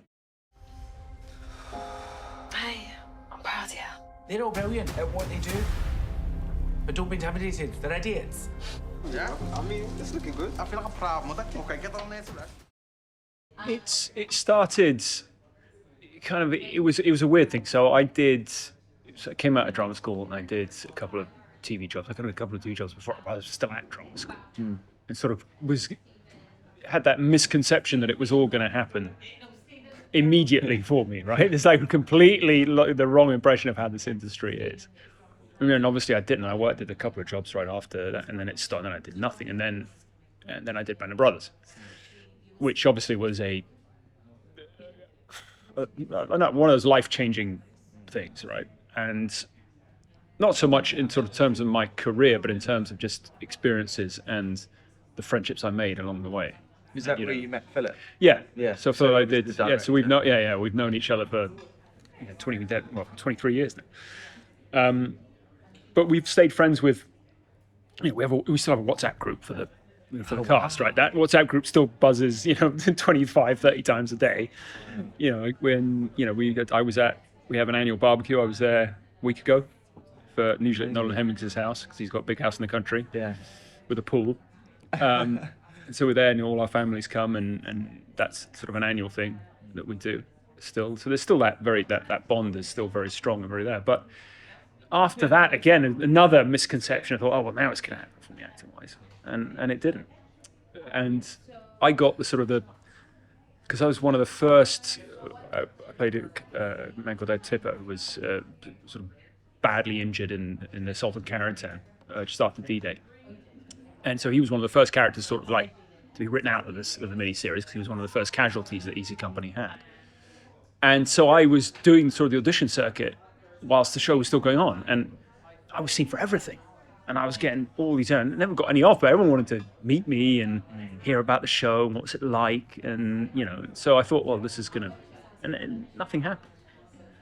And I thought to myself, how is that possible? And I'd always loved writing, and I started writing a couple of sort of like just ideas and scripts and stuff. I initially started doing plays. Because again, I came from a theatre background, and so I started producing plays and putting those on, and I got good at raising the money and doing that and getting it done. So I did a couple of those. I ended up produced a play at the West End as well, Benefactors, Michael Prime play, and then moved into film, and producing kind of just became a job. And it became a job. I found myself I was just good at it, so I did it. I didn't love it. Was it something that you thought, oh, I mean, maybe it wasn't as preemptive as this, but is it something where you go, okay, I'm not getting the jobs I want to get as an actor. Maybe the producing will help. Maybe the writing will help. And exactly, it was also done so I put myself in it. Yeah. But then that side of it, sort of started to fade, and it started to be, well, I can't be the lead because I'm never going to get the film finance stuff or the project finance of me as the lead. I got to, so is there a role for me in it? And then is there something I can do? So I did that. And then eventually, it just drifted into becoming the job, and so I still write. I still writing a project now, and I've still written a few things. Got three or four features that have been made that I've written, and I co-directed a couple of things. I'd like to have a stab at directing something solo at one point. But again, the producer in me stops me from just, I'm going to do this one. Yeah. The producer's always asking, the producer brain kind of goes, yeah, but you're the best man for the job. And inevitably, so far, I've gone, well, no. So that kind of stops me, but one day I will. Is there like a specific project that you think might be the one, or have you got one you're keeping back? No, not at the moment. Not at the moment. Because again, so writing-wise, that's fine. I've written a lot of stuff, and I actually have some sort of value as a writer, but directing, no, but nothing at the moment. But it'll come, it'll turn up. I'll know it when I see it. Oh, yeah. You know what I mean? I'll know it when I read it. I'm like, yeah, okay, that's the one. It's funny that because I'm myself an actor, and obviously this is like something I do on the side to keep me sane in between the jobs. all about that. Yeah. And the writing and things like that. And it's one of those things of finding the balance, because obviously if your main goal is being an actor, there's got to be at some point, maybe the writing's doing better, or maybe the producing is doing better, and you have to did you have to feel like, was there a real pivot of a moment? There was. I mean, again, the acting thing. So we did a lockdown movie called The Violent Man with Stephen Odebaugh, who's in Boiling Point TV show and is in Gassed Up, the next film that we're just coming out. With him and Craig Fairbrass, and directed by Ross McCall, who was in Band of Brothers. So Ross came with me with the script a while before COVID. And obviously during COVID, we just finished doing Boiling Point. Boiling Point was still in post-production. Like, what am I going to do now? And then I remembered, because it was all set in a prison cell. I'm like, well, I could probably do that. It's very contained. So we did that, and I said to Ross, I'll do this little bit in it. And it was the final nail in my acting coffin, because I was like, I literally walked off the set after I'd done my little bit, and I said to Ross, don't ever let me do that again. Oh, no. And it was like, nah, that's it. I'm done. Really? It's not an itch I need to scratch anymore. Yeah. It's gone in me. You just felt like out of place, and that you were more comfortable in the. Yeah, it's more comfortable. I mean, my creative side is very much fulfilled with the writing. Yeah. And producing to an extent when there's enough need for me to do it. And and one day when I direct, that'll fulfill that itch. That'll scratch that itch as well. I mean, it's funny because again, Ross Paul again said to me, he doesn't know if he's going to do it again. He said it's something he wanted to do, There's an itch you needed to scratch. I mean, similar thing, I think. I guess the less you do something if you haven't worked for a while, and I know I felt that when you go back on set, you're suddenly like, is this maybe, as you say, the writing is something that you find more interesting, and to get to that, to the point of, you know, you're here now promoting Boiling Point, the series. I mean, I've seen the first episode, loved it. Did you? And it's funny how at this moment in time, it feels like it's a real popular thing, like in the kitchen drama. Obviously, The Bear's doing hugely well. And I think, correct me if I'm wrong, I think that came out around the time the film Boiling Point came out. It came out just after. Just after, okay, that's a good point. And it was just after. It was something. I don't know. I mean, it's you know. I mean, we've had this conversation behind closed doors. Obviously, we've got to go on. Wait a minute. Hang on. Because there's a lot of similarities, but you do kind of then look at it and go, yeah, but those are all things that are in kitchens everywhere. You know, it's like, but it is like the sub kitchen drama has become a subgenre now. Yeah. There really is, and I know there's another. I saw there's another film being made. Obviously, there's the Menu. Oh, of course. Then there's another one I know being made, another sort of film. Can't remember what it's called. It's funny how they come in waves. Like, yeah, of course. With everything, I had Nimi Ledger, American director. Yeah, I know. And she obviously directed Deep Impact, but she was talking about, you know, obviously Armageddon came out at the same time. Like, hang on, what? But it was interesting. She was saying that what's his name? The producer, the director of Armageddon, Michael Bay. Michael Bay turned up to her premiere, and this is while he was still editing Armageddon, and she was like, "I'm not saying he copied me, but there are elements that might be a little bit similar." And I was like, "Oh wow, it's interesting to know." There are enemies everywhere. You got to keep your eye out. Oh yeah. No. Watch out for the screening later, just in case. Looking at your team as well, it feels like you've, even since Band of Brothers, you and obviously Philip, and then along the way, looking at everyone's IMDb's, everyone's kind of connected in a way, and you've all done multiple projects together. Yeah. Have you now got a team that you kind of... It's a lot of them. And you work with? I mean, so but Taz Skyler is my writing partner as well, so we write together. And, you know, a lot of... I mean, James Darcy called me this morning asking about what's going on with the other stuff. You know, I like working with people that I get on with, that I work well with. You know, a lot of the Band of Brothers guys, you know, help. It's that we always look to cast them in something. You know, I mean, Nick Aaron has done a couple of films for me. I'm trying to think about Rick Warden has done a couple. Tim Matthews was in one recently. A lot of the guys that Phil obviously himself has been in. I cast him in 3 or 4 films, I think, before he started directing. And so yeah, we've all had. Robin Lang did one as well.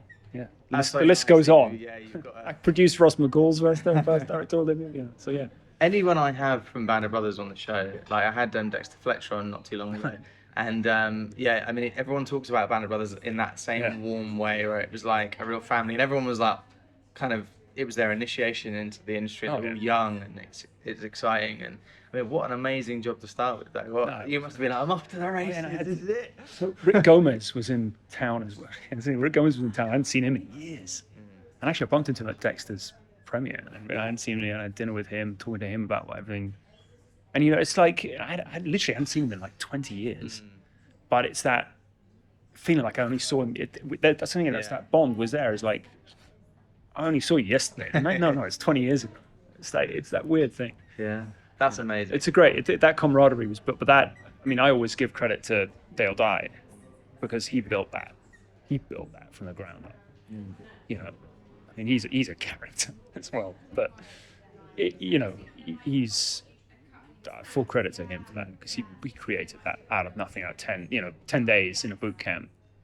Bunch of there's legends. Wishy-washy actors. Yeah. You know, no, you know, some people absolutely hated it. I love that experience because I think that experience is what made that authenticity that the show has is in no small part down to what Dale Dye did in that book. Absolutely, 100%. Did anyone not make it through? The book, I mean, be careful what I say. I mean, it was long ago enough. I mean, you know, bit close. Yeah. David Schwimmer hurt his knee like in day 2. the biggest name on set. Yeah. Other thing. I mean, but for everything like that, it was like I can't tell this now because it's long. I mean, there was one time when Neil, we were doing an exercise in the food bar, the built-up sort of area at Bryce North Barracks, and Neil McDonough ran by. I can't remember who it was. Someone fired. Obviously, all our rifles had blanks on them, but blanks still propels grit and stuff. Short distance, so you can't fire a blank. You'll hurt someone. You'll kill him, but you'll hurt him. And Neil McDonough was running past. Someone fired a weapon out a window, and Neil McDonough was running past right at the same time, and some grit flew out at the muzzle and literally split his lip. Yeah, like that. To the point where it's not like put a bit of gauze on it. No, it's like you have to go to hospital and have it stitched up. And God, it must have been shocking the person that fired it. Yeah. But McDonough, I'm sure he looks like a tank, and he is like he's made of steel. So he was like, and they couldn't. Like he went and did it, but they like, okay, well, we're gonna have to report it. He's like, no. He's like, no. I'll just take me. I'll go. Don't report it. It's like, but you have to have medication. I won't take any medication. Just stitch me up. Nothing that will go on paper, because we would have been shut down. The production would have shut down. So it was literally no one ever knew it happened. He said he when he got back, he said, oh no, it's nothing. I just fell. He had like something over it. I just cut myself. But he literally had to go to hospital. They had to stitch him up without any kind of like local anesthetic or no painkillers, nothing that had to be prescribed that could have leave a paper trail. Because he's like, no, they'll shut us down. So I'm just going to do it. So he just went off, stitched, came back, full stitch within a week. Get away with that 20 years ago. Yeah, exactly. Not now. Yeah, exactly. No such thing as mobile phones with cameras in it. Yeah. So I didn't have an agent, but I was just, the open casting call sort of thing. And I saw the movie in like October, and I was like, I'm in awe. So I searched up if there's anything to do with the series, and an article came out saying in October. I think you were like, it was like, oh yeah, there's a series going to be starting to film, and I was like, that'd be so cool. And I was thinking it's going to be exclusive casting because obviously it's a BBC show. Anyway, I just saw this random thing that said hospitality needed for a BBC show, blah blah. So I applied for it, and then they asked for a tape, and the tape was like a snippet from the script. Then they also wanted a separate tape of me just talking about my experience in a restaurant whilst doing something. Did you talk about Mackie D's? I did. I talked about spilling 4 large drinks over someone. Oh, God. At that point, I was like, nah, this is not for me. And then I was just eating a mince pie because it was around Christmas time. And then I got a call saying that they'd like to meet me. So I went in. I don't have to do any acting or anything. They just sat down with Phil and talked. And Hester and Bart were in the interview as well. And Hester was like, I love the fact that you were eating that mince pie. And I was like, this is all down to the mince pie. Imagine if I didn't eat the mince pie. So I feel like it's a mince pie that got me the job. But yeah, it was just a normal conversation. And then when I was in there and Phil was like, oh yeah, so we want to give you a part called Molly. And I was like, okay, awesome. And then he was like, but we want to change Molly to a different name and actually make them non-binary. And I was like, because obviously in my audition thing I said that I was non-binary, and like Phil actively changed Molly to non-binary. And I was crying. I was like, oh my god, I feel so just seen right now. And we had a little cry together, and then obviously after that it's just been flying colours. Yeah. But strangest experience of my life. But even me saying that, it just feels like I did that. That's amazing, though. That's such a great story. It's great. I mean, I can thank Phil for it, and Hester and Bart.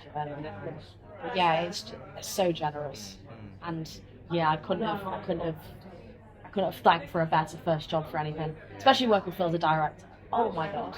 I mean, it must be great the fact that he was obviously he was an actor. Yeah. So there's a different relationship there between actor and director. And yeah. I guess he kind of gets it. He does get it. He understands, and when we were doing some scenes, he gave everyone breathing space because he knows that sometimes things can get really riled up, especially with boiling point, because it's always here. Yeah. So it frazzles our brain. Everyone at the end of the day was absolutely knackered because it was just emotionally just. So he understood that like people do need breaks, and he was always there.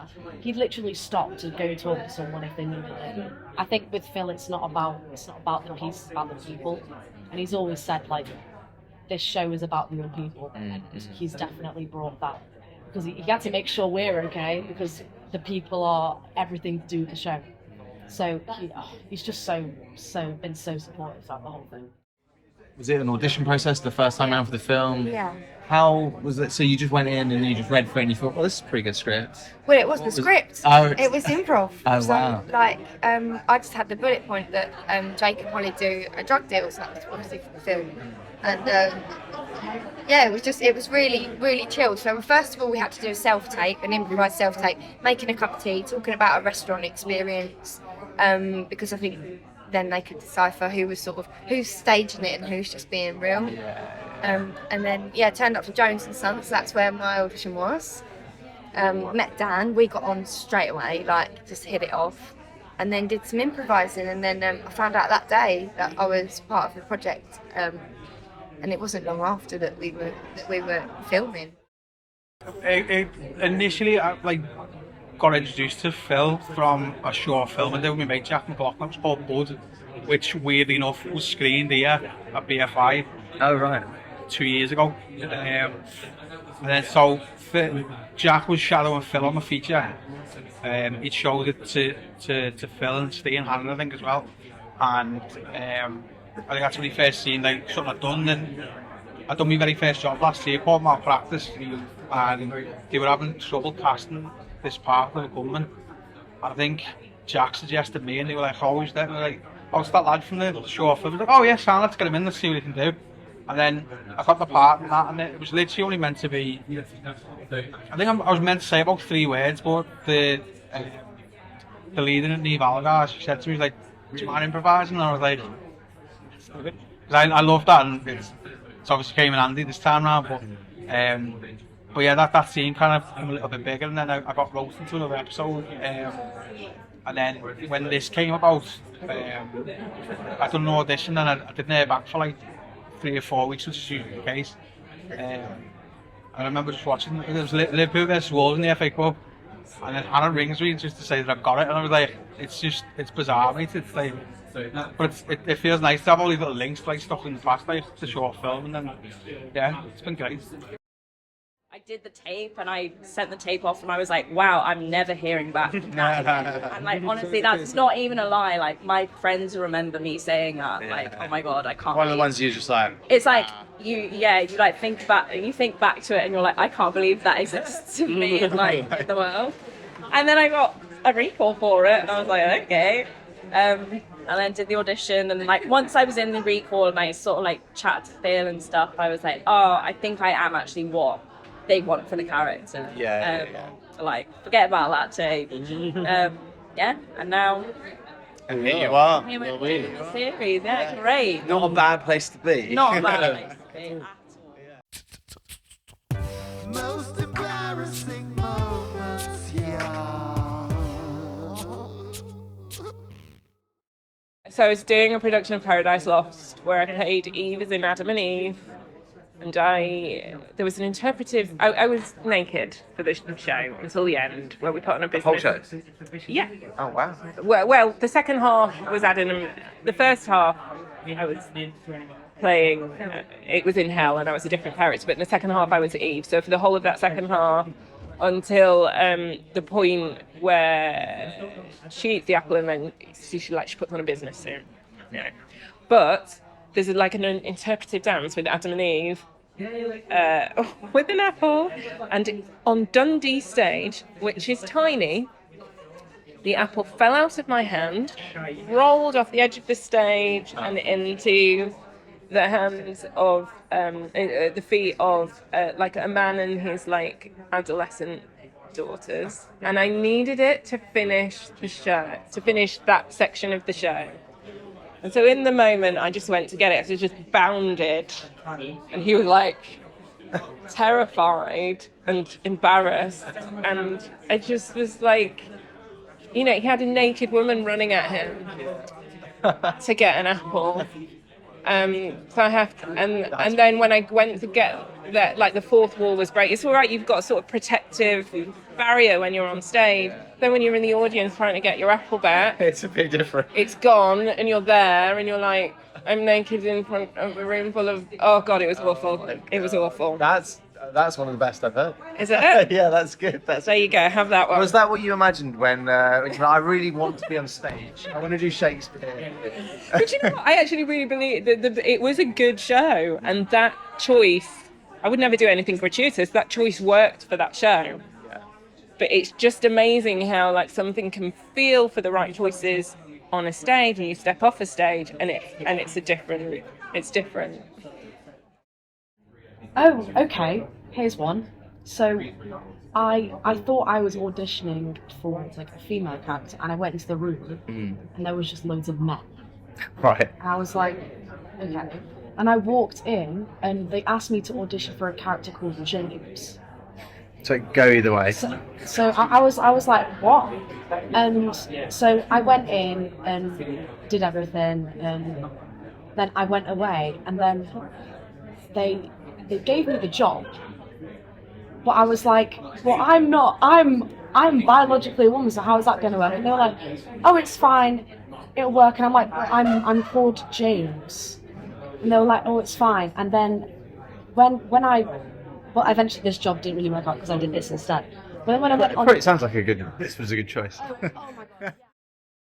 Only if you're willing to share it.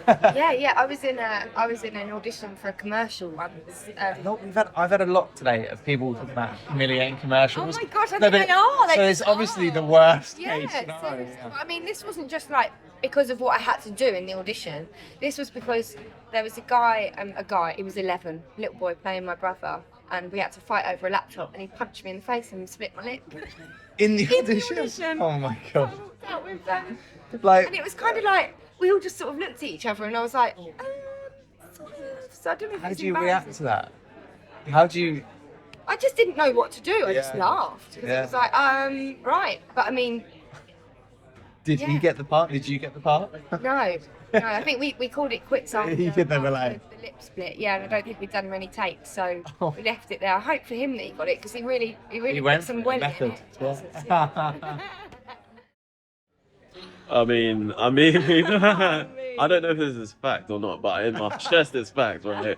So I did this musical called Parade. I know. And you know, people used to say things to me like, oh, you can't sing. And I get to the MD and he's like, no, you got a voice, your friends aren't your friends. I was like, okay, sick. See where this is going, right?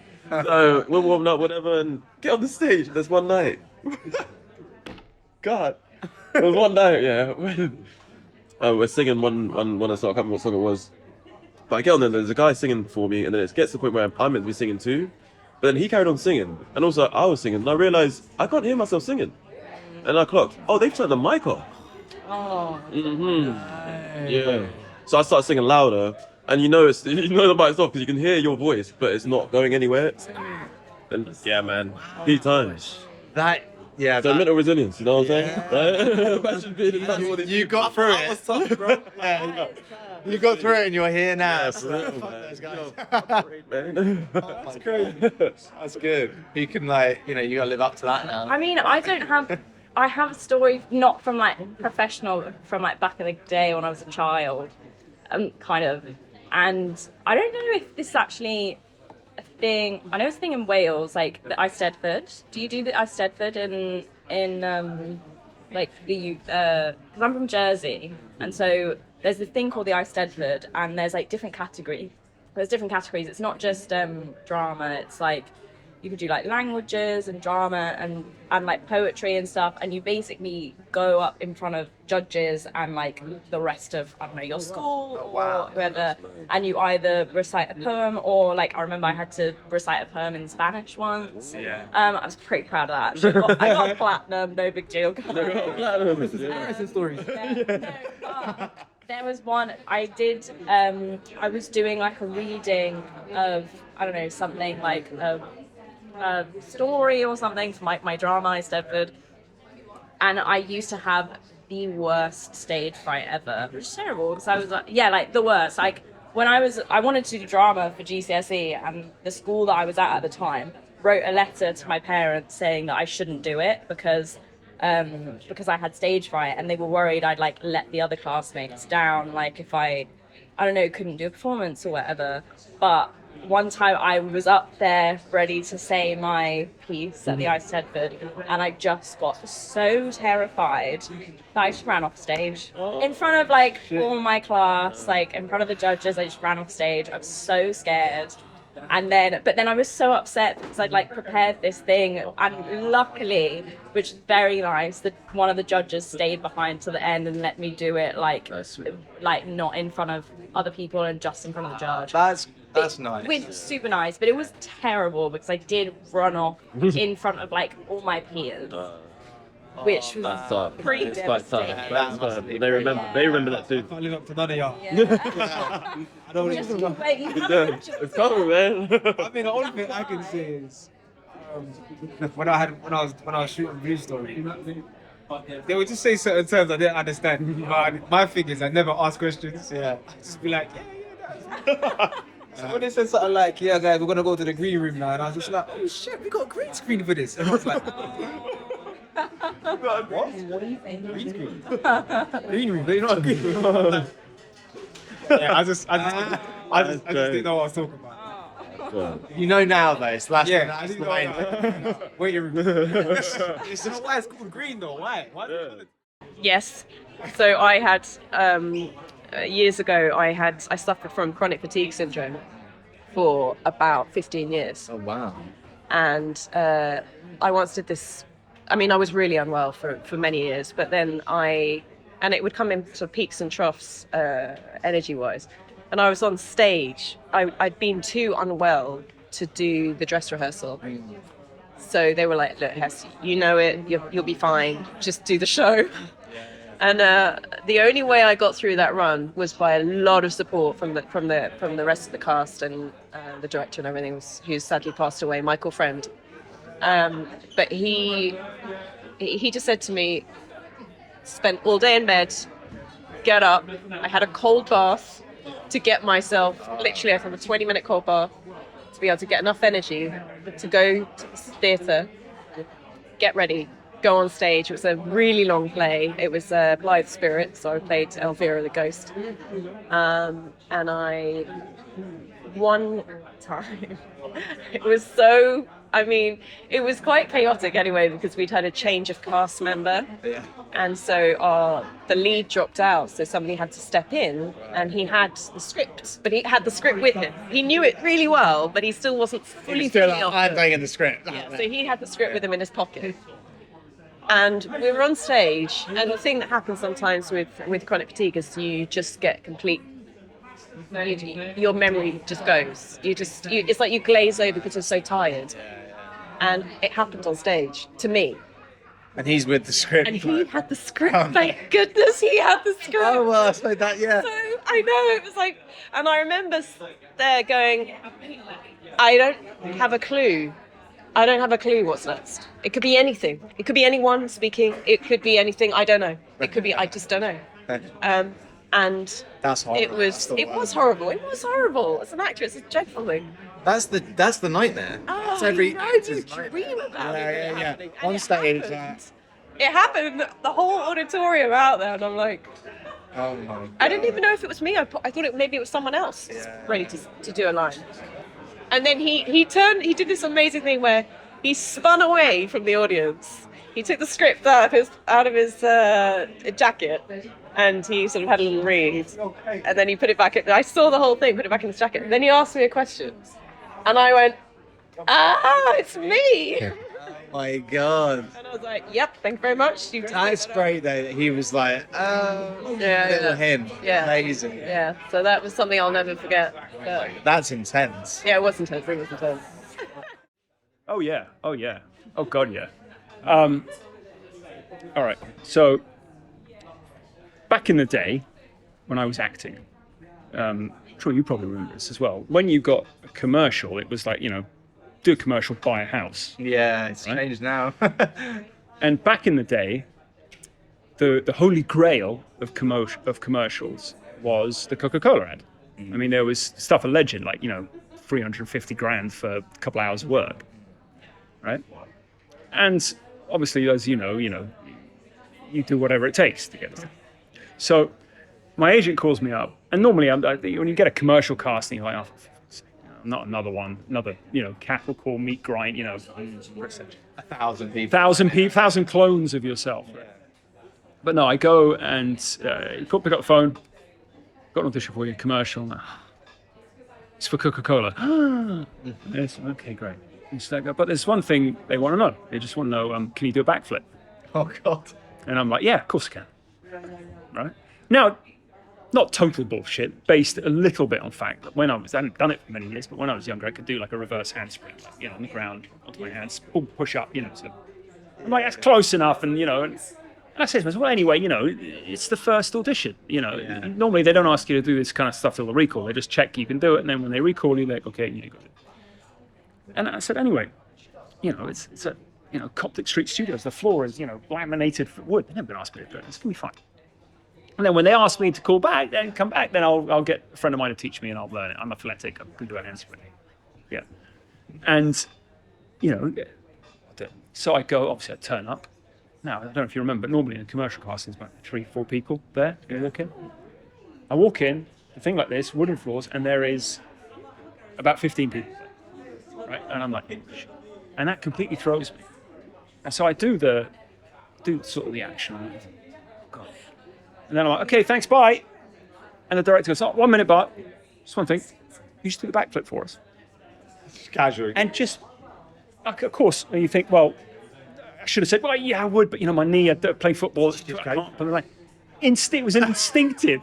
It was an instinctive. Yeah, sure. And then I went, oh, Christ, what have I said? And I think exactly that. I said, well, I've said it now. I can't back out. And I just thought, just go for it. Just go for it. You'll manage it. You'll go for it. And so I go, get ready, and I kind of go, and I just go like this. No. It's so hard, but not even that. I kind of propel myself back.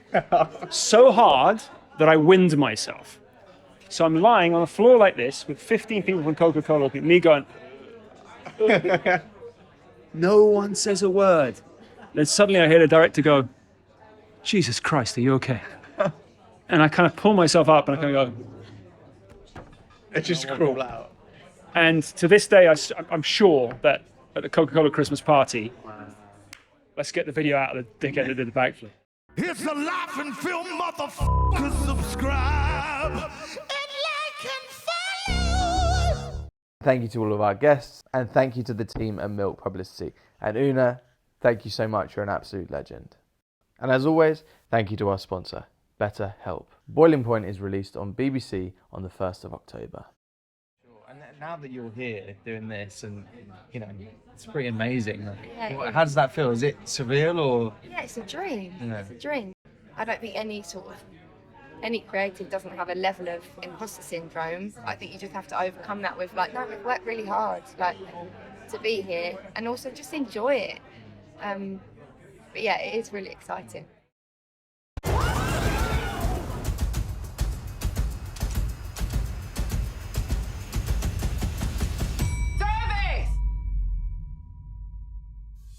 I need you to remember what we're doing here, what we've started. New boy, you keep your ears open. Anyone needs anything, you get in there, yeah? Yes, sir. Right, check on table 8, 1 scout, 2 cod, 1 port. Keep pushing forward and let's do what we do.